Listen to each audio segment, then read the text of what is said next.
నమస్తే, welcome to Liya news. కూటమి ప్రభుత్వం అధికారంలోకి వచ్చాక ఆంధ్రప్రదేశ్కి పెట్టుబడులు వెల్లువలా వస్తున్న విషయం మనందరికీ తెలిసిందే. అందులో భాగంగానే తాజాగా విశాఖకు టీసీఎస్ గ్రౌండ్ అవ్వడం కావచ్చు, ఇక ఉర్సా కంపెనీ కూడా వస్తున్న నేపథ్యంలో ఈ రెండింటి గురించి వైసీపీ విషం జిమ్ముతూ ఉంది. ఇటు సోషల్ మీడియాలో కావచ్చు, ప్రింట్ మీడియాలో, ఎలక్ట్రానిక్ మీడియాలో ఏది దొరికితే దానిలో ఈ ఉర్సా కంపెనీకి అలాగే టీసీఎస్కి తక్కువ ధరకే భూములు ఇచ్చారు అని చెప్పి స్వయంగా జగన్మోహన్ రెడ్డి గారే ఆరోపించడం అయితే జరిగింది.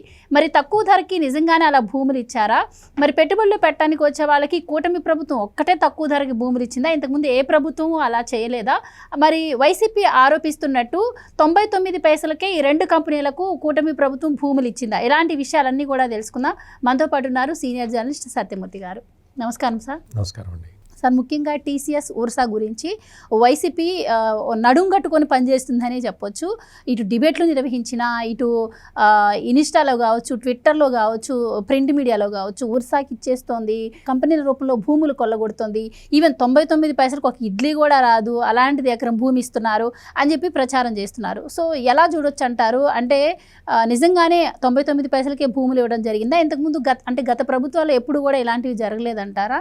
మీ విశ్లేషణ ఏంటి దీనిపై? ఇక్కడ జగన్మోహన్ రెడ్డికి అన్ని విషయాలు తెలుసు, మొత్తం అన్ని విషయాలు తెలుసు. కానీ జగన్మోహన్ రెడ్డి ఏమనుకుంటాడంటే ఆంధ్ర రాష్ట్ర ప్రజలు వాళ్ళకి షార్ట్ మెమరీ ఉన్నది, వాళ్ళన్నీ మర్చిపోతూ ఉంటారు, మనం ఒక్కళ్ళమే తెలియగల వాళ్ళం అని అనుకుంటూ ఉంటాడు జగన్మోహన్ రెడ్డి. అందుకని గతంలో తను ప్రతిపక్ష నాయకుడిగా ఉన్నప్పుడు, ఇప్పుడు ప్రతిపక్ష హోదా కూడా లేదు, అప్పుడు ప్రతిపక్ష నాయకుడిగా ఉన్నప్పుడు అన్ని అబద్ధాలు చెప్పి అధికారంలోకి వచ్చాడు. ఇప్పుడు మళ్ళీ అదే టెక్నిక్ని మళ్ళీ ప్రయోగిస్తున్నాడు ఆంధ్రప్రదేశ్ ప్రజల మీద. ఏ రకంగా అబద్ధాలు చెప్పాలి అనే సబ్జెక్టులో జగన్మోహన్ రెడ్డి మాస్టర్ చేశాడు.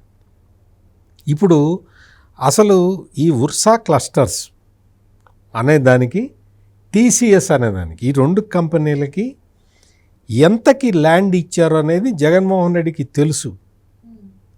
ఎవరెవరికి ఎంత ల్యాండ్ ఇచ్చారు అనేది చాలా స్పష్టంగా తెలుసు. అయినా సరే అబద్ధాలు చెప్తూ ఉంటాడు.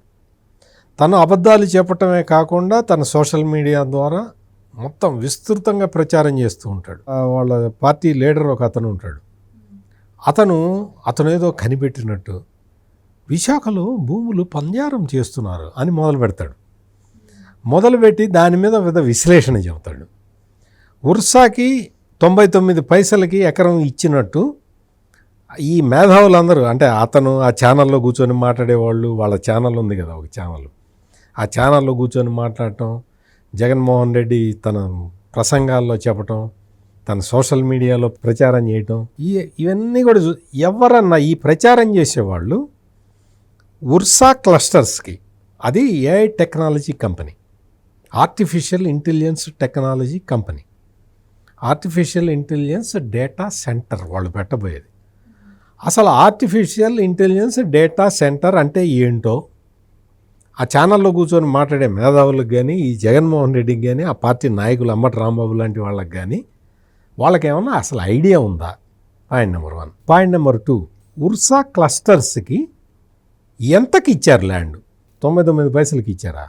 99 పైసలకి ఉర్సా క్లస్టర్స్కి ల్యాండ్ ఇచ్చారు అని వీళ్ళు ఏమైనా ప్రూవ్ చేయగలుగుతారా? వాళ్ళు చేయలేరు. వాళ్ళు కావాలనే దీన్ని దుష్ప్రచారం చేస్తూ ఉన్నారు. 99 పైసలకి ల్యాండ్ ఇచ్చింది ఎవరికి అంటే టీసీఎస్కి, టాటా కన్సల్టెన్సీ సర్వీస్ వాళ్ళకి. టాటా కంపెనీ అనేది విశాఖపట్నంలో వాళ్ళు మామూలుగా వాళ్ళు రావటానికి రెడీ అయిపోయారు. వాళ్ళు వచ్చేసి మేము 15,000 జాబులు మేము ఇచ్చేస్తామని చెప్పి వాళ్ళు చెప్పారు. చెప్పిన తర్వాత రాష్ట్ర ప్రభుత్వం ఏం చేసింది అంటే మాకు కొంచెం స్పేస్ చూపించండి అంటే మిలీనియం టవర్స్లో స్పేస్ ఇచ్చారు. తర్వాత రాష్ట్ర ప్రభుత్వం ఏం చెప్పింది అంటే మీరు ఇక్కడ స్పేస్ తీసుకొని కట్టడం కాకుండా మీరు మొత్తం మీ మొత్తం డేటా సెంటర్ని ఇక్కడ ఏర్పాటు చేస్తే అది బాగుంటుందండి, మీ క్యాంపస్ని ఏర్పాటు చేయండి అని రిక్వెస్ట్ చేస్తే వాళ్ళు ఒప్పుకున్నారు. వాళ్ళు ఒప్పుకుంటే వాళ్ళ క్యాంపస్ని ఏర్పాటు చేయటానికి ల్యాండ్ అలాట్ చేసి అదే ఎకరం 99 పైసలకి ఇచ్చింది గవర్నమెంట్. ఎందుకు? మొత్తం ప్రస్తుతం అంత సాఫ్ట్వేర్ ఇండస్ట్రీ అంత డౌన్లో ఉంది, చాలా కంపెనీలు మూతపడుతూ ఉన్నాయి. ఇటువంటి టైంలో టాటా టీసీఎస్ అంటే చాలా ప్రెస్టీజియస్ సంస్థ కదా, వాళ్ళు లాభాపేక్ష లేకుండా చేసే సంస్థ. అటువంటి వాటికి మనం ఇక్కడ ఊతం ఇస్తే వాళ్ళు ఇక్కడ 15,000 మందికి 20,000 మందికో వాళ్ళు జాబ్స్ ప్రొవైడ్ చేస్తే ఒకవైపు ఎంప్లాయ్మెంట్ సమస్య తీరుతుంది, ఇంకొక వైపు రాష్ట్ర ప్రభుత్వానికి ఆదాయం వస్తుంది.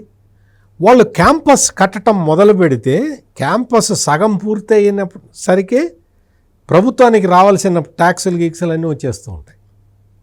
అందుకని టీసీఎస్కి 99 పైసలకి ఇస్తే ఉర్సా క్లస్టర్స్కి 99 పైసలకి ఇచ్చారని చెప్తాడు ఈ జగన్మోహన్ రెడ్డి. ఉర్సా క్లస్టర్స్కి ఇచ్చింది ఏంటంటే ఎకరం ₹1,00,00,000 ఇచ్చారు. ఎకరం ₹1,00,00,000. వాళ్ళు పెట్టే డేటా సెంటర్కి సంబంధించి ఎకరం 50 లక్షలకి ఇచ్చారు. ఉర్సా క్లస్టర్స్ వేరు, టీసీఎస్ వేరు. ఈ రెండు కలిపి చెప్తున్నాడు ఈ జగన్మోహన్ రెడ్డి, కావాలని కన్ఫ్యూజ్ చేయటానికి, రాష్ట్ర ప్రజల్ని కన్ఫ్యూజ్ చేయటానికి ఈ రెండు కలిపి చెప్తాడు. విశాఖపట్నంలో భూములు దొబ్బేస్తున్నారు అని చెప్పటానికి, తన థియరీని నిరూపించుకోవటానికి చెప్తూ ఉంటాడు. వాస్తవంగా అసలు ల్యాండ్లు దొబ్బేసింది ఎవరో తెలుసా? ఒక మహానేత ఉంటాడు, ఉమ్మడి ఆంధ్రప్రదేశ్లో ముఖ్యమంత్రిగా పనిచేశాడు. ఆయన బ్రాండెక్స్ అనే కంపెనీకి విశాఖపట్నంలో 1000 ఎకరాలు ఇచ్చాడు. ఎంతో తెలుసా? రేట్ ఎంతో తెలుసా? రూపాయి ధరకి ఇచ్చాడు. ఆయన మహానాయకుడు వైఎస్ రాజశేఖర్ రెడ్డి, వైఎస్ జగన్మోహన్ రెడ్డి వాళ్ళ నాన్న. తర్వాత అపాచీ వాళ్ళకి నెల్లూరులో ఇచ్చాడు, 100 ఎకరాలు ఇచ్చాడు. కాస్ట్ ఎంత తెలుసా? రూపాయి. వైఎస్ రాజశేఖర రెడ్డి ఇచ్చింది. తర్వాత చిత్తూరులో అపోలో హాస్పిటల్స్కి ఇచ్చాడు 48 ఎకరాలు, ఎకరం 3,42,000. వైఎస్ రాజశేఖర రెడ్డి ఇచ్చిన భూ కొన్ని చెప్తున్నా నేను. తర్వాత ఈ జగన్మోహన్ రెడ్డి గారు, గౌరవనీయమైన జగన్మోహన్ రెడ్డి గారు, ఈయన అదానీ డేటా సెంటర్కి విశాఖలో 190 ఎకరాలు ఇచ్చాడు. 190 ఎకరాలు ₹1,00,00,000 ఇచ్చాడు. శారదాపీఠం, విశాఖ శారదాపీఠం అని ఉంది కదా, చాలా ఎంప్లాయ్మెంట్ క్రియేట్ చేస్తుంది. విశాఖ శారదాపీఠంలో చాలామంది నిరుద్యోగులు వచ్చి పని చేసుకోవచ్చు. పని చేస్తారా శారదాపీఠంలో? హిందూ మత ప్రచారం కోసం అని చెప్పి శారదాపీఠం వాళ్ళు ఈ ల్యాండ్ తీసుకొని జగన్మోహన్ రెడ్డి దగ్గర దాన్ని కమర్షియల్ కాంప్లెక్స్ కడదామని చెప్పి పర్మిషన్ అడిగితే ఇచ్చేసాడు ఈ జగన్మోహన్ రెడ్డి. అంటే ఎంత మీకు క్విడ్ ప్రోకో జరిగిందో చూడండి. ఆయనేమో ఈయనకి మత మార్పిడి జరిగినట్టు హిందువుల ఓట్లు వచ్చేలాగా ప్లాన్ చేసి పెడతాడు. ఈయన అధికారంలోకి రాగానే ఆయనకి ల్యాండ్ ఇస్తాడు. ఆ ల్యాండ్ కూడా ఎంత? శారదాపీఠానికి 15 ఎకరాలు ఇచ్చాడు ₹1,00,000 జగన్ ఇచ్చాడు. తర్వాత ఏం చేశారు? దాన్ని కమర్షియల్ కాంప్లెక్స్ కింద మార్చుకోవడానికి పర్మిషన్ అడిగితే పర్మిషన్ ఇచ్చేశాడు. ఇప్పుడు ఆపేశారులే, తర్వాత సంగతి చెప్తున్నా. రాష్ట్రంలో మొత్తం వైఎస్ఆర్ కాంగ్రెస్ పార్టీ కార్యాలయాలు కట్టుకోవటానికి 44 ఎకరాలు తీసుకున్నాడు జగన్మోహన్ రెడ్డి సొంతానికి. పార్టీ అంతా తన సొంతమే కదా, it's a private limited company కదా, it's not a political party.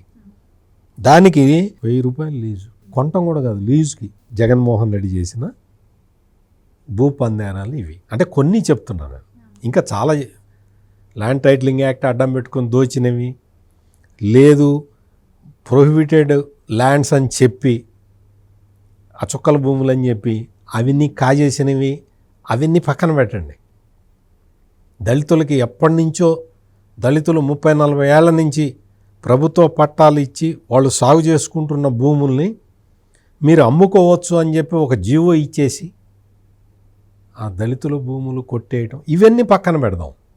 ఆయన అఫీషియల్గా ఇచ్చినవి ఇవి. ఒక్క ఉద్యోగం అన్న జనరేట్ అయిందా? ఇటువంటి నిర్ణయాలు తీసుకొని ఈ రోజున జగన్మోహన్ రెడ్డి వచ్చి ఉర్సా క్లస్టర్స్కి, టీసీఎస్కి వీళ్ళకి ఇచ్చిన ల్యాండ్ల మీద అబ్జెక్షన్లు చెప్తూ ఉన్నాడు. కూటమి ప్రభుత్వం మీద బురద చల్లటానికి ప్రయత్నం చేస్తూ ఉన్నాడు. గూగుల్ క్యాంపస్ వస్తుంది విశాఖపట్నంలో, టీసీఎస్ వస్తున్నది, ఉర్సా క్లస్టర్స్ వస్తున్నది. ఇటువంటి కంపెనీలు వచ్చేసిన తర్వాత విశాఖపట్నం ముఖ చిత్రం ఎట్లా ఉంటుంది?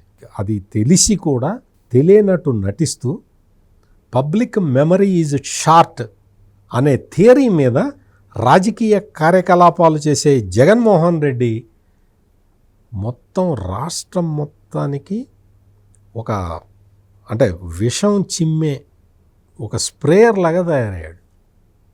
విషం చిమ్ముతూనే ఉంటాడు, ఎక్కడ పడితే అక్కడ విషం చిమ్ముతాడు. ఎక్కడైనా తిరుపతి వెళ్తే తిరుపతి మీద విషం చిమ్మటం.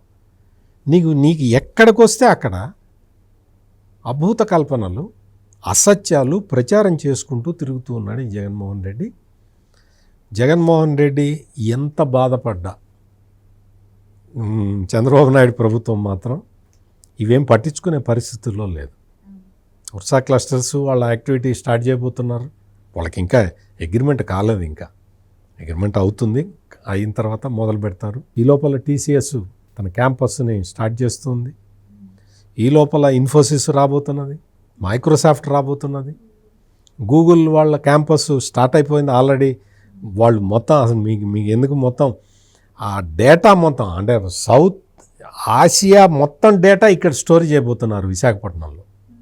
అంత పెద్ద క్యాంపస్ అక్కడ రాబోతున్నది. అందుకని జగన్మోహన్ రెడ్డి ఎంత బాధపడ్డా లాభం లేదు. ఆయన చేసే ఆరోపణలను ఎవరూ పట్టించుకునే పరిస్థితుల్లో లేరు. అన్నీ కూడా రియాలిటీలోకి వచ్చేస్తాయి. ఇంకొక చిన్న ఇదేంటంటే ఉర్సా క్లస్టర్స్కి సంబంధించి ₹1 ఇచ్చారు, ఎకరం ₹1 అమ్మారు. ఇంకొక ల్యాండ్ ఏమో 50 లక్షలకి అమ్మారు. ఇవన్నీ కూడా వాళ్ళు చెప్పిన ఎంప్లాయ్మెంట్ ఇవ్వకపోతే వాళ్ళు చెప్పిన టార్గెట్స్ రీచ్ కాకపోతే ఆ ల్యాండ్ 2 సంవత్సరాల తర్వాత క్యాన్సిల్ అయిపోతుంది. ల్యాండ్ ఉండదు, రద్దు చేసేస్తారు. ఇది వాళ్ళకి పెట్టిన క్లాజ్.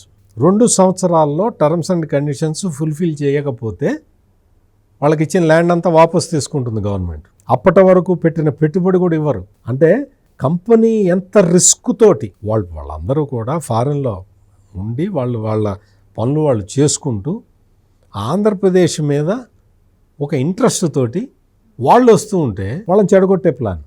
2 సంవత్సరాల తర్వాత వాళ్ళ టార్గెట్స్ రీచ్ కాకపోతే వాళ్ళకి ఎంత నష్టం వస్తుంది, వాళ్ళు అసలు కోలుకోలేని దెబ్బ తగులుతుంది వాళ్ళకి. అందుకని ఇవన్నీ పైకి చెప్పకుండా అర్ధ సత్యాలు చెప్పుకుంటూ జగన్మోహన్ రెడ్డి బతుకుతున్నాడు. Right sir, thank you so much. నమస్కారం. Please subscribe to Leo News for more videos.